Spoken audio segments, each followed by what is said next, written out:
लाल गमेर आटा दिए आज के पुली पिठा तैरी करेছি।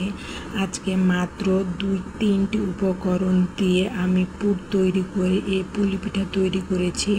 চলুন তাহলে রেসিপিটা দেখে নেওয়া যাক। প্রথমে আমি প্যানে সুজি নিয়েছি, সুজিটাকে হালকা টেলে নেব। কিছুক্ষণ টেলে নিলে কাঁচা যে গন্ধ আছে সুজির বা হালকা সুজিটা ভেজে নেব।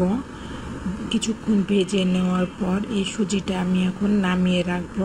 নামিয়ে রাখার পর আমি দুধটা যখন গরম হয়ে আসবে বা বলক চলে আসবে তখন হালকা আমি সুজিটা দিয়ে আলতোভাবে এখন নেড়ে ভালোভাবে দুধের সাথে মিশিয়ে নেব। মিশিয়ে নিয়ে কিছুক্ষণ আমি এটাকে মিডিয়াম টু লো আঁচে জাল করে নেব। তারপর এখানে আমি ডাল সিদ্ধ করে রেখেছিলাম, ডালটা সিদ্ধ করে রেখেছিলাম।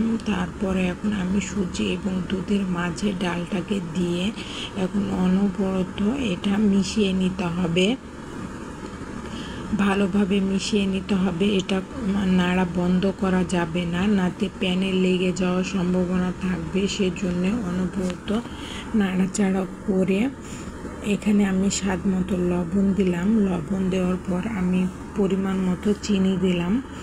আজকে সব কিছু আইডিয়া মতো সব কিছু ব্যবহার করে আমি আজকে পুলি পিঠাটা তৈরি করেছি। খেতে ভীষণ মজা হয়েছিল। এখন অনবরত নেড়ে চেড়ে আমি এটাকে ঘন করে নেব। মিডিয়াম টু লো আছে এটাকে আমি এখন অনবরত নেড়ে চেড়ে একদম ঘন করে নেব। দেখতে পাচ্ছেন কিভাবে আমি নাড়ছি। এটা নাড়া বন্ধ করা যাবে না, মিডিয়াম টু লো আছে এটাকে করে নিতে হবে।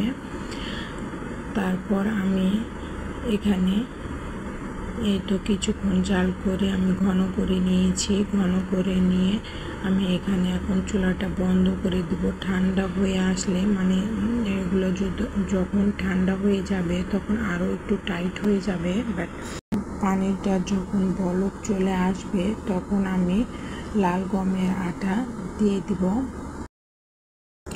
এই ডোটা তৈরি করে নেব। হালকা নেড়ে এখন ভালোভাবে মিশিয়ে নেব।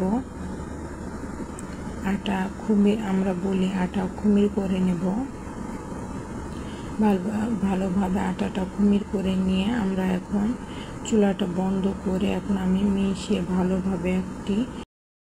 ভালোভাবে মথে নিয়েছি। কিছুক্ষণ মথে নেওয়ার পর রেস্টে রেখেছিলাম। তারপর এখন রুটি বেলে নিচ্ছে। রুটি বেলে নেওয়ার পর এই তো কিছু পুর দিয়ে দিলাম। পুর দিয়ে মাঝখান থেকে উল্টে ভাঁজ করে নিলাম। ভাঁজ করে এখন আমি একটি গ্লাসের সাহায্যে কেটে নেব। কেটে নিয়ে এখন এটাকে একটি ভাঁজ দিয়ে দিব।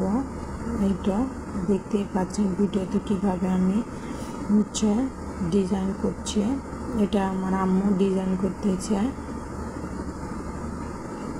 পিঠার অনেক রকম নকশা আছে, আপনি যেমন খুশি তেমনভাবে পিঠার নকশা তৈরি করে নিতে পারবেন। লাল গমের আটা দিয়েও এই পুলি পিঠা ভীষণ মজা লাগে খেতে। একে একে এইভাবে আমি সবগুলো বানিয়ে নেব। আবারও একটা দেখিয়ে দিচ্ছি। আবারও পুর দিলাম। পুর দিয়ে মাঝখান থেকে উল্টে ভাঁজ করে নিয়ে গ্লাসের সাহায্যে কেটে নিচ্ছি। তারপর আবারও এই তো ডিজাইন করে নিচ্ছি। তারপর এখন ভেজে নেব। এখানে বেশি হাইটে জাল দেওয়া যাবে না। সবগুলো দেওয়া হয়ে গেলে এই তো যখন বাবলসগুলো মিডিয়াম টু লো হয়ে যাবে তখন আমি উল্টে দিব। উল্টে লাল করে ভেজে নেব। এক পাশ লাল হয়ে আসলে আরেক পাশ উল্টে দিয়ে দুই পাশ কিছুক্ষণ ভেজে নিয়ে লাল ব্রাউন করে তুলে নেব।